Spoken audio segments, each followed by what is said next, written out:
شورای حرکت سیاسی گروه 24 و سازمان جوانان برای احیای تاجیکستان این دو سازمانی فعالیتش در تاجیکستان ممنوع در جلسه مشترک سالانه‌اش که سنه 30 ینوری 2016 برگزار شده است وضعیت قانونی تاجیکستان را بررسی نموده فعالیت خود را در داخل و خارج کشور در سال گذشته مورد بحث و آموزش قرار دادند. مسئله مهم در این نشست سالانه‌شان اصلاحات کادری در حرکت بوده است. طبق آوازدهی ویرتوالی نمایندگان این دو حرکت در کار شورا اشتراک نموده تصمیم گرفتند که هرچه زودتر در حرکت اصلاحات کادری به میان آید. در نتیجه طبق صورت جلسه و قرار نشست جنبش سالانه‌شان شورای حرکت سیاسی گروه 24 و سازمان جوانان برای احیای تاجیکستان با آواز اکثریت قرار کردند. شراف‌الدین گدایف از رهبری گروه 24 سبکدوش کرده شود. صابر ولیف از معاون رهبر گروه 24 سبکدوش کرده شود. در عوض سهراب ظفر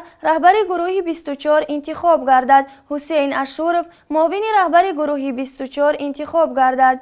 در ضمن محمد صابر عبدالقهار رئیس سازمان جوانان برای احیای تاجیکستان انتخاب گردیده. معروف لنگرچیف معاون او انتخاب شد. قابل ذکر می باشد که گروه 24 و سازمان جوانان برای احیای تاجیکستان زیر پرچم انجمن نیروهای سازنده تاجیکستان فعالیت می کنند.